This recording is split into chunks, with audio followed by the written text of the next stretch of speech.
स्वागत है आपका। आपके साथ मैं हूं सुरभि शर्मा। नमस्कार, मैं हुसैन रिजवी। और सुबह के 9 बज रहे हैं, हम आपके लिए लेकर आए हैं 9 बजे 9 बड़ी खबरें।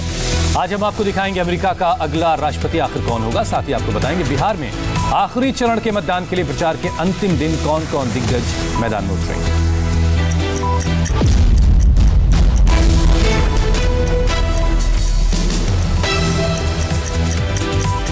बात अमेरिका में राष्ट्रपति चुनाव के लिए हो रहे वोटों की गिनती की, जहां डेमोक्रेट उम्मीदवार जो बाइडेन बहुमत के जादुई आंकड़े के बेहद करीब पहुंच गए हैं। अब तक जो नतीजे सामने आए हैं उसके मुताबिक जो बाइडेन को 264 इलेक्टोरल पर जीत मिलती दिख रही है। बहुमत के जादुई आंकड़े 270 से सिर्फ 6 सीट का, जबकि राष्ट्रपति और रिपब्लिकन उम्मीदवार डोनाल्ड ट्रंप 214 इलेक्टोरल सीटों के साथ अभी भी मुकाबले में बने हुए हैं। अब तक जितने वोटों की गिनती हुई है उनमें जो बाइडेन को करीब 50% वोट मिले हैं, जबकि ट्रंप को 48%। हालांकि अभी जिन 5 राज्यों के पूरे नतीजे आने बाकी हैं उनमें से 4 में ट्रंप की पार्टी बढ़त बनाए हुए हैं और ट्रंप की Democrat party Pennsylvania, north Carolina, Georgia, Alaska में बढ़त बनाए हुए हैं।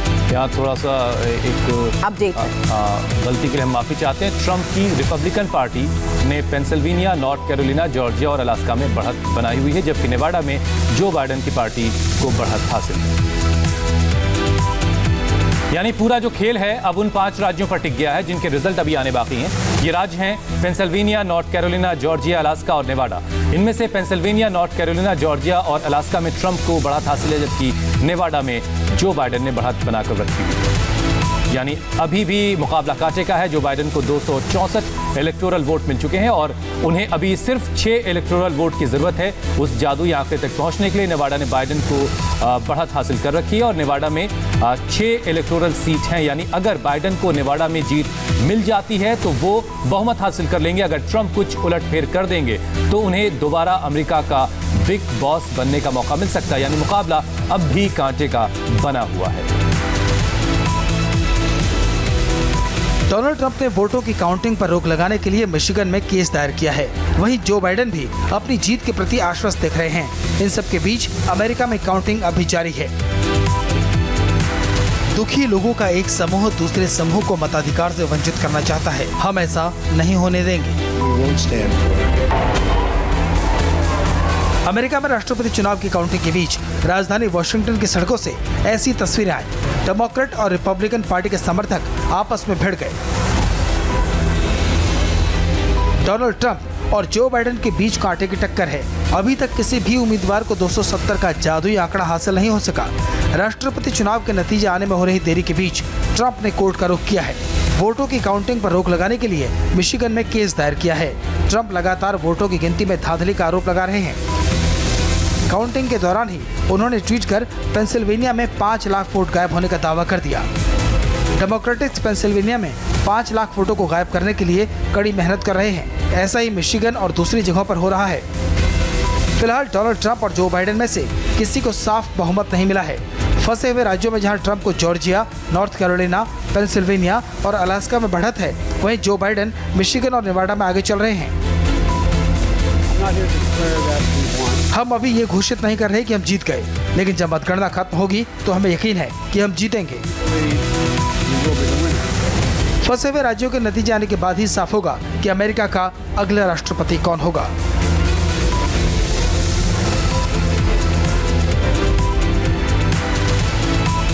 बिहार में तीसरे चरण के मतदान के लिए आज प्रचार का आखिरी दिन है और आज सभी पार्टियों के बड़े बड़े दिग्गज प्रचार में उतरने वाले हैं। कल राहुल गांधी ने अररिया में रैली की और ईवीएम को मोदी वोटिंग मशीन बता दिया।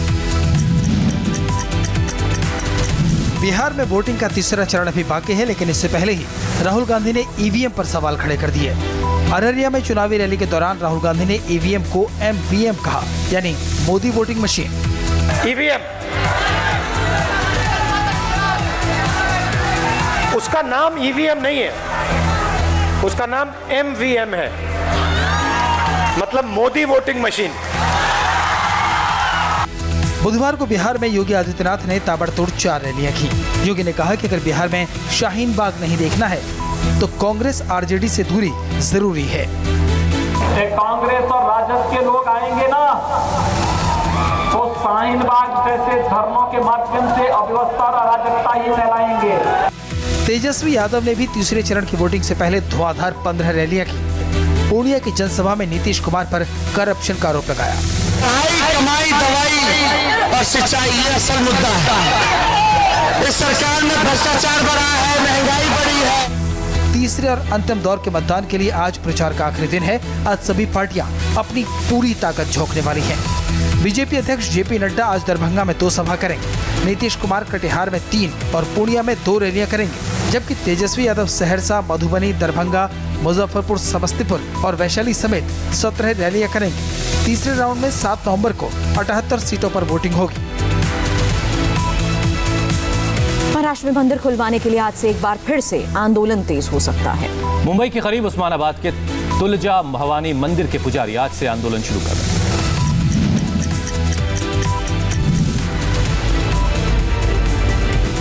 कोरोना की वजह से 8 महीने से तुलजा भवानी मंदिर बंद है। मंदिर में काम करने वाले कर्मचारियों से लेकर पुजारी तक उद्धव सरकार से मंदिर खोलने की गुजारिश कर चुके हैं। भरोसा दे चुके हैं कि कोरोना से बचाव के सारे नियमों का पालन होगा, लेकिन सरकार को मंदिर मैनेजमेंट के वादों पर एतबार नहीं। फिलहाल महाराष्ट्र सरकार का जो रुख है उसे देखकर ये लगता है कि सरकार इस वक्त मंदिर खोलने के पक्ष में नहीं है, यानी ये जो लड़ाई है ये काफी लंबी खिंच सकती है। पिछले दिनों शिरडी समेत महाराष्ट्र के कई शहरों में मंदिरों पर लटके ताले खोलने के लिए प्रदर्शन हुआ। साईं बाबा के शहर शिरडी में प्रदर्शन हुआ, नारेबाजी और हंगामा हुआ। मुंबई में सिद्धिविनायक मंदिर में भी हंगामा हुआ, लेकिन उद्धव सरकार ने मंदिरों का ताला नहीं खोला। मंदिर में भीड़ बहुत ज्यादा होती है तो तकलीफ होगी लोगों को, इसलिए मंदिर शुरू नहीं हो रहे।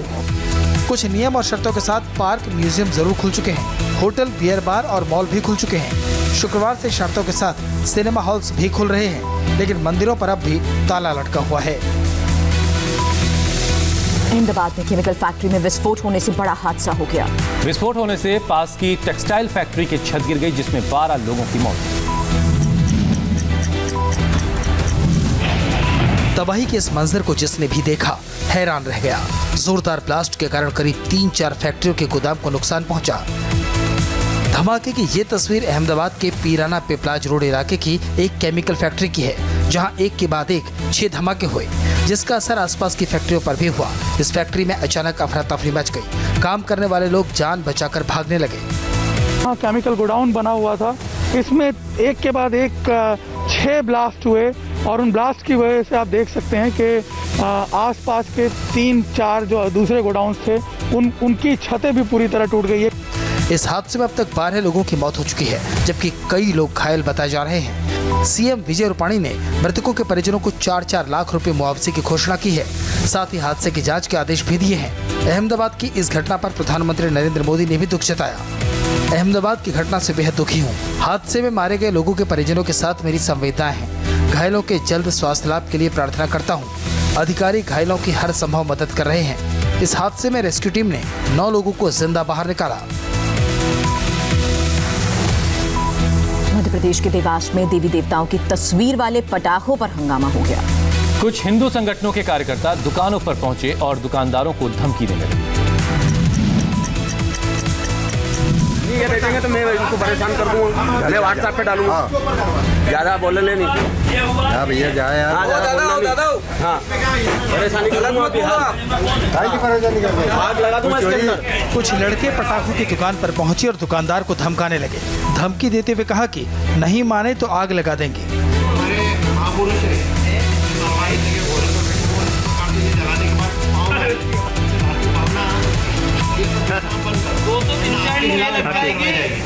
सवाल है कि आखिर हिंदूवादी संगठनों से जुड़े ये लोग पटाखा बेचने वालों को धमकी क्यों दे रहे हैं? तो इसके पीछे वजह है मध्य प्रदेश के मुख्यमंत्री शिवराज सिंह चौहान का वो फरमान, जिसमें उन्होंने देवी देवताओं की तस्वीरों वाले पटाखों के साथ साथ विदेशी पटाखों की बिक्री पर भी पाबंदी लगाने का ऐलान किया।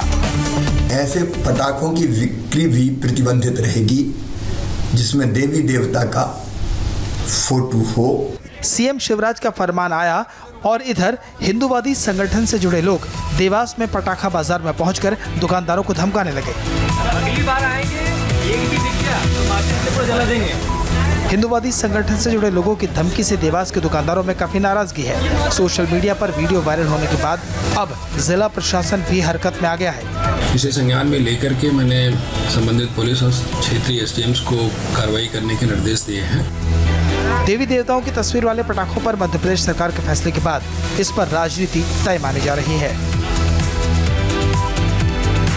चीन से तनाव के बीच वायुसेना के बेड़े में 3 और राफेल शामिल होने जा रहे हैं।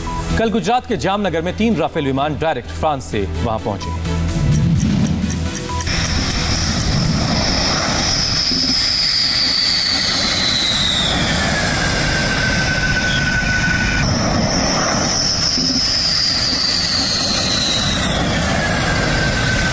दुनिया के सबसे खतरनाक लड़ाकू विमानों में शुमार राफेल की दूसरी खेप भारत पहुंच चुकी है। रात के अंधेरे में देश की धरती पर राफेल की लैंडिंग का एहसास वाकई गर्व से भर देने वाला है।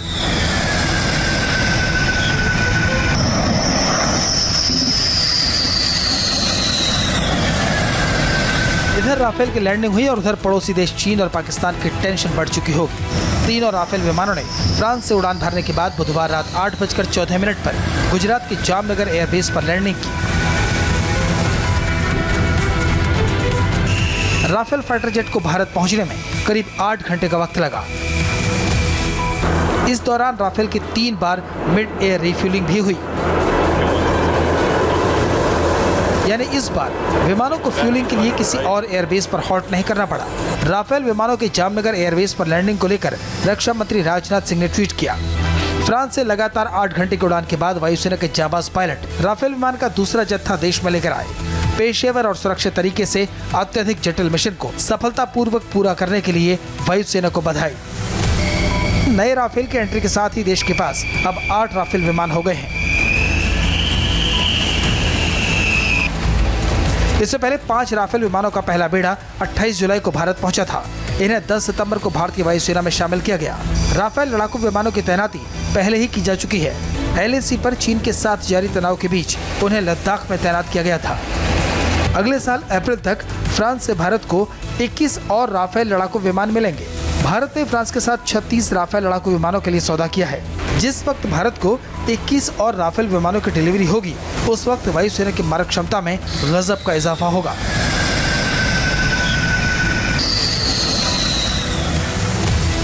भारत ने स्वदेशी रॉकेट पिनाका के एडवांस वर्जन का कामयाब परीक्षण किया। पिनाका रॉकेट का नया संस्करण DRDO ने तैयार किया है।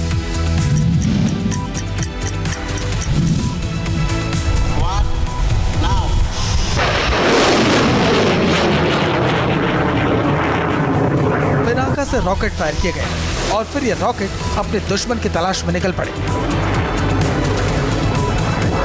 पूरी तरह से स्वदेशी तकनीक से निर्मित Pinaka guided rocket launch system के अपग्रेड वर्जन का सफल परीक्षण हुआ। ये परीक्षण ओडिशा के चांदीपुर इंटीग्रेटेड टेस्ट रेंज से किया गया। पिनाका सिस्टम की एक बैटरी में 6 लॉन्च व्हीकल होते हैं। साथ ही लोडर सिस्टम, रेडार और लिंक विद नेटवर्क सिस्टम और एक कमांड पोस्ट होती है। पिनाका के सफल परीक्षण के साथ देश ने अब तक 2 महीनों से भी कम समय में 11 मिसाइलों का परीक्षण कर लिया है। कर्नाटक के कोरिकू में सड़क किनारे कूड़ा फेंकने वाले को लोगों ने अच्छा सबक सिखाया। जिसने कूड़ा फेंका था वो 80 किलोमीटर से वापस लौट के आया और फिर कूड़ा उठाया, साफ किया।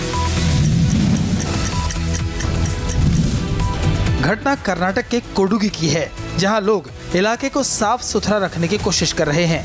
एक शख्स ने देखा कि किसी ने पिज्जा खाकर पैकेट सड़क पर फेंक दिया। उसने पैकेट उठाया, उसमें बिल मौजूद था जिस पर एक नंबर लिखा था। इस नंबर पर फोन किया तो शख्स ने कहा कि वो लोकेशन से 80 किलोमीटर दूर आ गया है, वापस नहीं आ सकता। इसके बाद सड़क पर पड़े कूड़े का वीडियो बनाया और पुलिस को भेज दिया।